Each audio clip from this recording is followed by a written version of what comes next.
Hello and welcome to S24 INSIGHT, where we explain topics and bring facts that would make things easier for people to explain on the narratives going round in the Nigerian context. And we start with Bauchi today. Bauchi is entering a familiar season in Nigeria politics. Many powerful names, one governorship ticket. And after the APC's national convention in Abuja, the race and the tension is rising. Well, here's the question. When a party attracts many governorship aspirants, is that a sign of strength or a warning sign of impending crisis? Let's start with the basics. Now, in a functioning political party, multiple aspirants can mean three things.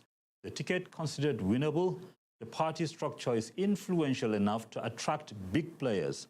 The state itself has become a strategic prize politically and economically. But the same thing can also become a crisis when there is no internal discipline. Because without rules, crowded fields can trigger faction building, sabotage, bitterness after primaries, defections, and a divided party walking into the general election. So, what must a serious party do? First, enforce a clear internal process, not rumors, not owner of party politics. A defined path, screening, debate, transparent primaries, credible dispute resolution, etc. And secondly, a binding code of conduct for aspirants, no insult, no incitement, and no bribery warfare. If you want to lead a state, you must first prove you can lead yourself.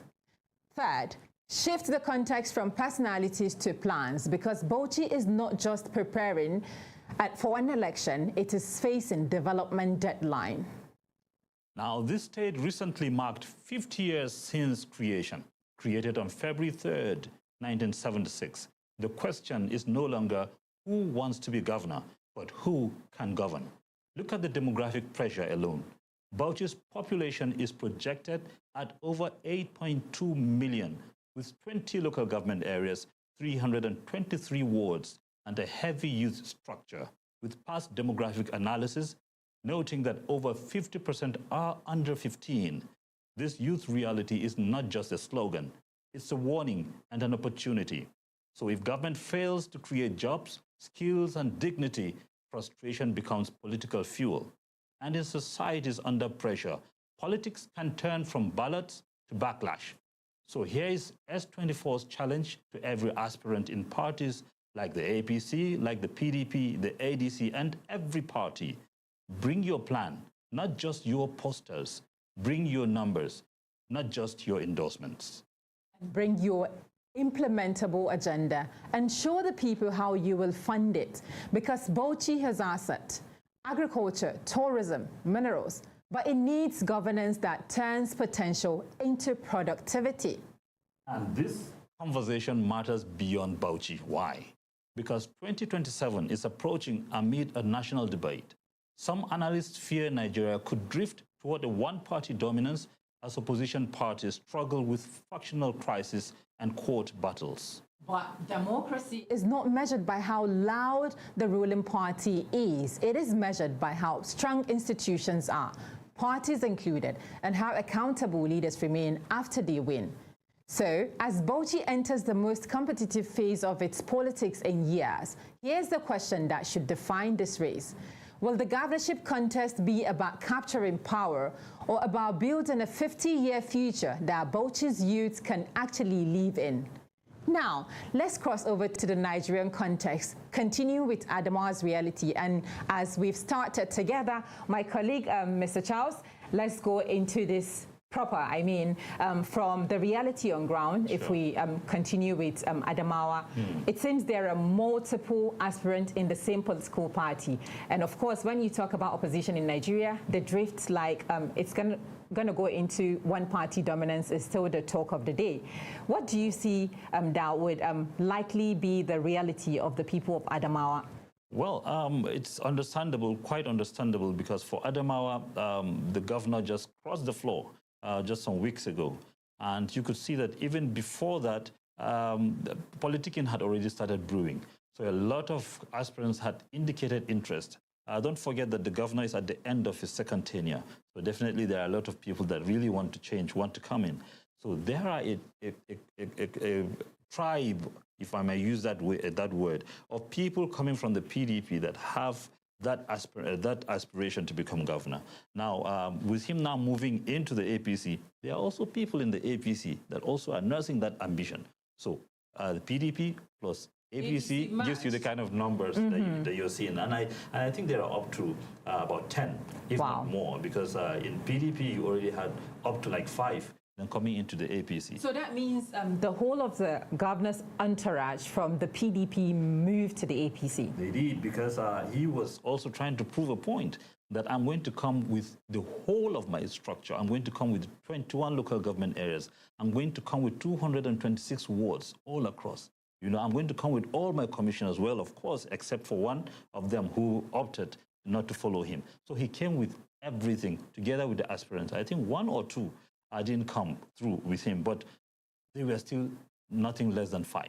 Oh my God. That means it's a situation or a dicey situation where there can be kind of confusion and chaos, because already there are aspirants in the APC. Right. And once a governor defects to a party, automatically the governor is the leader of that party. So what happens to the people in the party before the governor? That is where the problem is.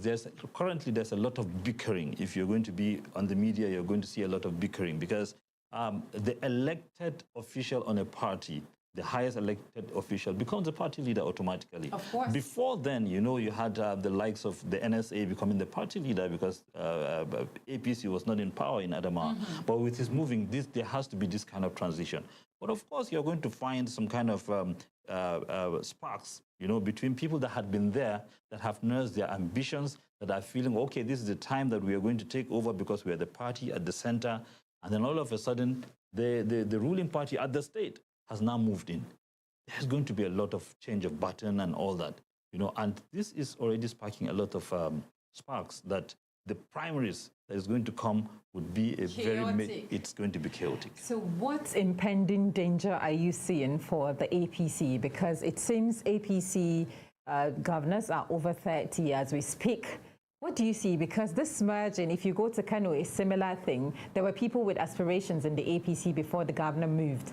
So this chaos, what impending danger do you see for the party? Well, one word, implosion.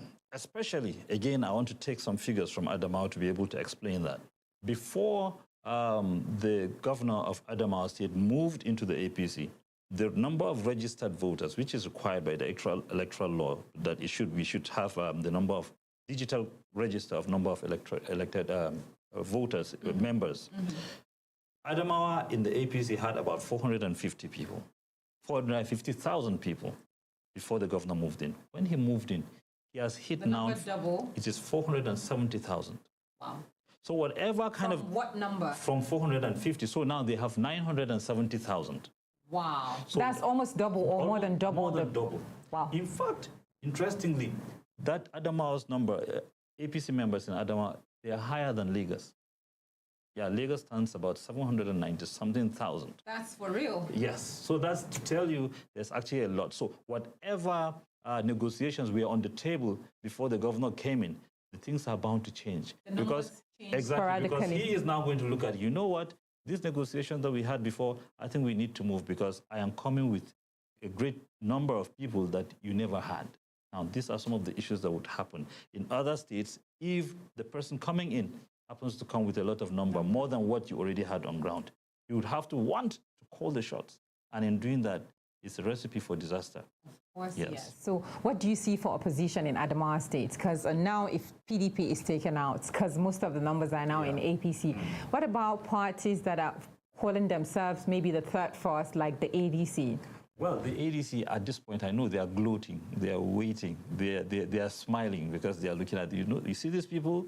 It looks as if they are strange bedfellows, so they are going to have that problem. Forgetting that even the ADC is almost in the same kind of issue. There is internal crisis. Yes, because in a place like Adamawa and most of the states, you discover the ADC has up to 1, 2, or 3 factions.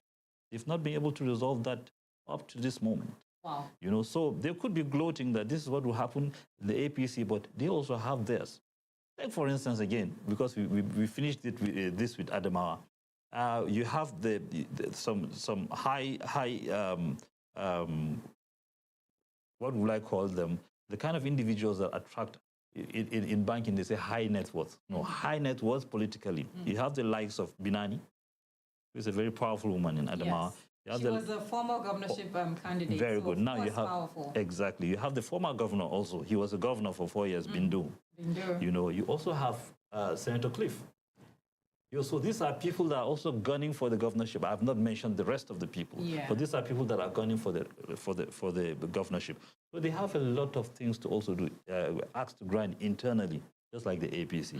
I think how they're able to manage these things internally would really say what remains of these parties after the primaries. Or it will make or mar the parties. Definitely. I think we could go back to some other states with similar trajectory like Kano and Katsina, etc. But before we go deep dive into this one, let's take a quick break. You've been watching S24 INSIGHT, where we are dissecting the current situation in Bauchi and other states of Nigeria, where a political party would come with more than 3-4 persons that are willing to aspire for a particular position. Stay with us. We'll be right back.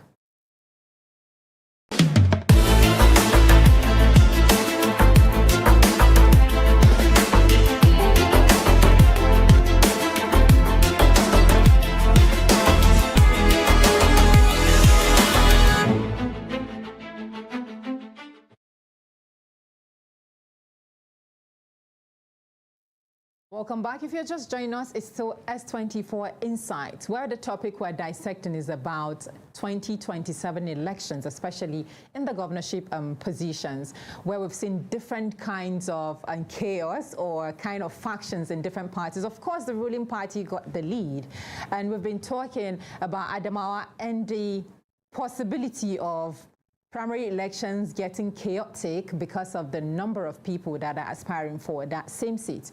And together with me is Charles Gang, and we've been discussing this topic. Let's quickly wrap up on Adamawa and move to another state. You've said key germane things because at least it's from the ground. You were in Adamawa recently, and you're from Adamawa as well, so you know the politics going round. And we were talking about the ADC factor as well, and there were already factions. So with leaders like the former Vice President of the Federal Republic of Nigeria, Atiku Abubakar, do you think there can be a kind of fence mending that will make them all come together and forget about faction? Because the faction already gives them a disadvantage. Forget about the big wigs in the party or the people defecting into the party, the most recent one being Kwankwaso. What do you think big wigs like Alhaji Atiku Abubakar will do to mend the fences in this party, ADC? Well, I think Atiku has a very great role to play in, one, he's a fatherly figure. Two, if you're going to look at the party, there's no one that has the magnitude of experience that he has had in politics. There's no one that has ascended to that political peak that he has ascended to as being a former Vice President of Nigeria. And his sagacity, he's been able to really manage crisis, you know, all the years that he's been in politics. I feel they have the chance to be able to do that. And of course, he would also not want to have any kind of implosion, especially from his own state, you know, in his own party, in his own state. So I feel there's some kind of positive, there's a way, there's hope for the party there. But again, if you sit down and look at the kind of people that are in the party, these are people that hurriedly came together, maybe because of convenience. Like they always say, politics is a game of interest. Because of convenience, because of interest, they now found themselves. This party actually existed before.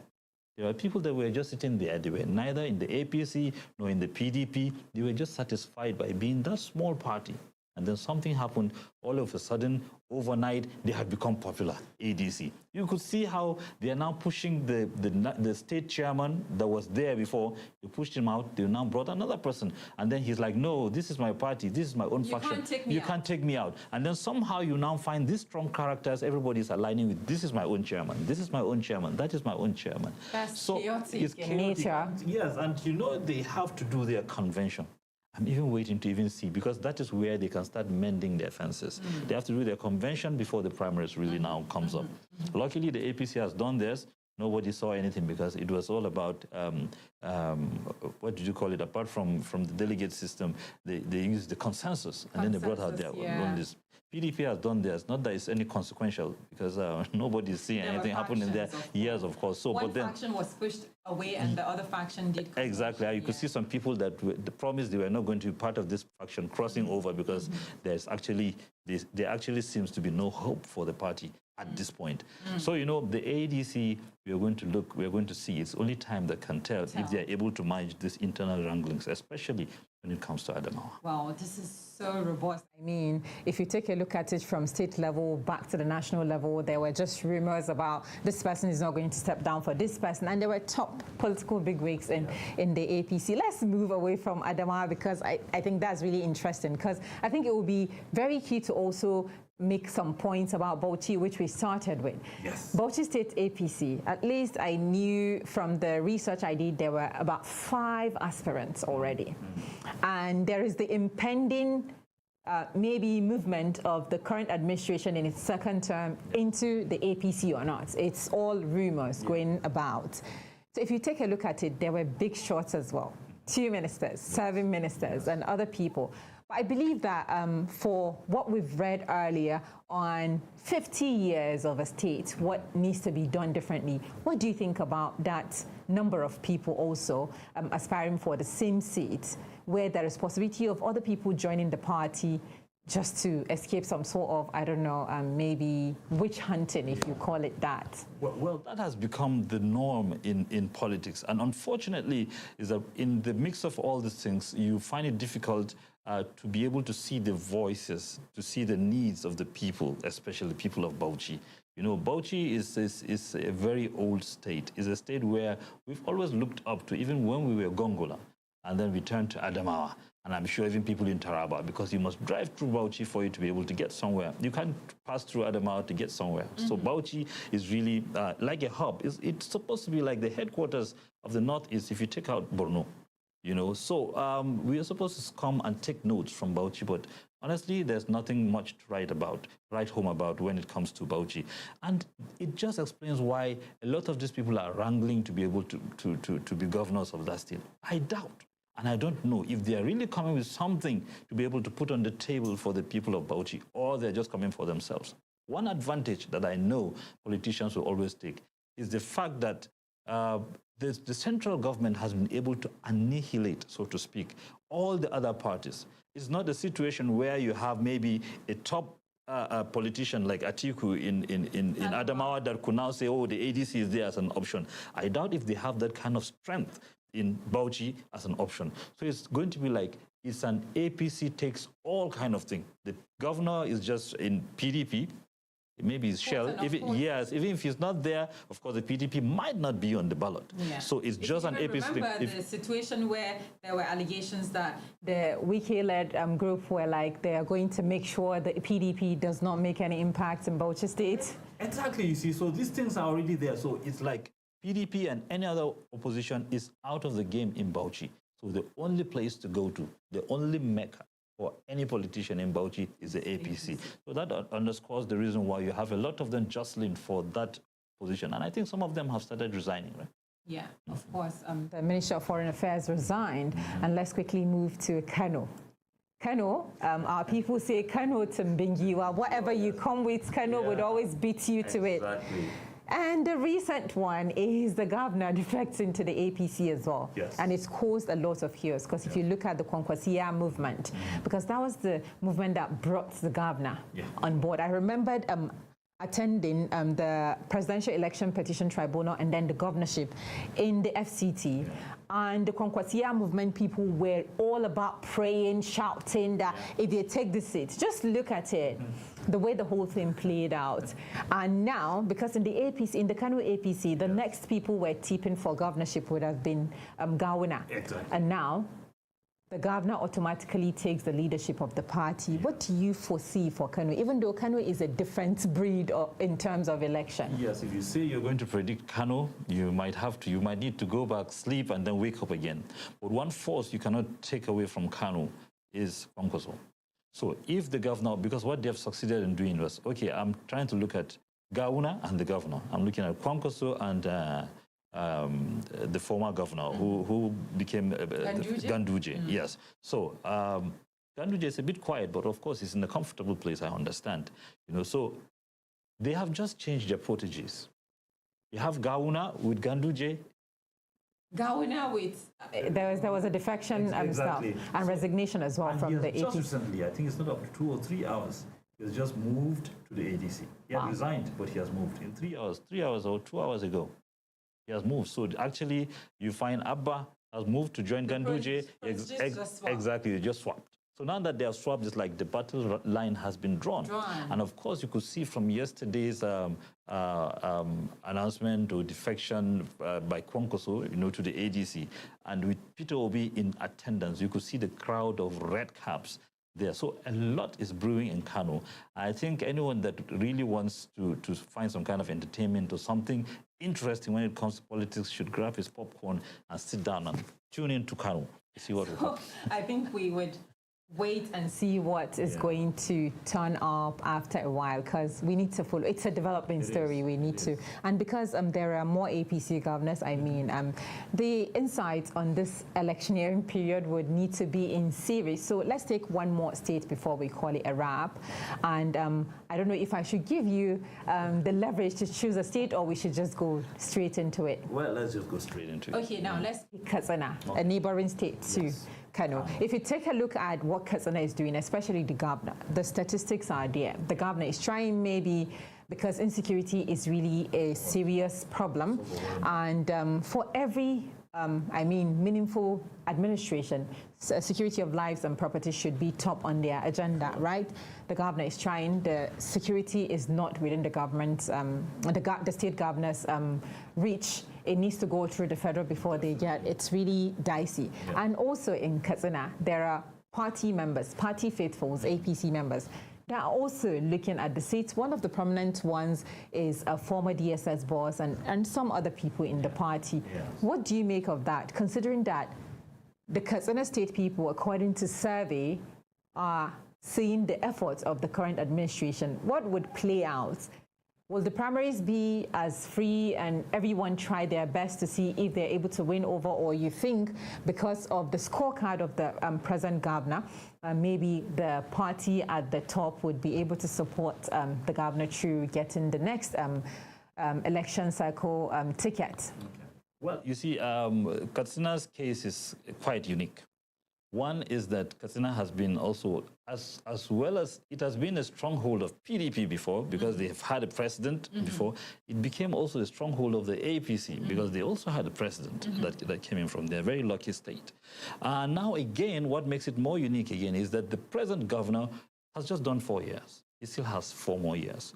I mean, it's a Herculean task. We know that it has happened in other places. For you to take out the governor, who is not moving to another party, who is still rooted in his own party, who is the leader of that party in the state, and then other candidates will come and say, no, we have to take this guy out. It's really, really a difficult task, because given also the fact that he has been doing well within the ambit, within the control that he has when it comes to the issue of security, which is what has been bedeviling the state. So it's going to be a difficult task if you're going to have another person to come. Given, again, these two factors, the fact that recently the delegate system has been taken out when it comes to choosing a candidate. So you just have the consensus, and of course you also have the out the way they say, or game the way they say it. So whichever one they decide to do definitely would work for the governor. He still has the structure of the party in his hands. So, but I think it's just good for democracy that even if you still have 4 more years to go, some people can angle to come out to say, well, we want to take this position from you within the same party. So it's a beautiful thing in Katsina. It's been a long conversation, and I would like you to leave our viewers with a message before we call it a wrap. What do you think the 2027 elections will look like from the federal level down to state in maybe 30 seconds? Okay, at the federal level, let me start with that. It's going to be very interesting. A lot of people think because a lot of the parties have been degraded to a very large extent, they have no idea where APC came before they took over from the PDP. There is still enough time for them to forget about the May 30th deadline. There's still enough time for the ADC, for instance, to galvanize and come in. There are lots of stories online where you now see the kind of crowds that Obi is pulling together in Kwankwaso, and people are now saying, can we have Obi and Kwankwaso? If you put together the votes in the last election that Obi had, Atiku had, Kwankwaso had, it far surpasses what Tinubu had. Exactly. So they are about 17 million, and that's about 80 million. So that is a lot. There is still a lot. There are a lot of surprises that could take place nationally. For the states, of course, yes. For the states, of course, you have to take a look at the fact that some of those small positions will definitely be taken by parties like ADC, because I hear that some Senate members are moving to the ADC and all that. Thank you so much. And it's been a fantastic time talking with my colleague, Charles Gang, on this topic of Bauchi 2027, which trickled down to other states of Nigeria. We'll bring you more S24 Insight, the series for the political race in Nigeria come 2027. Stay with us. See you again next time, and bye for now.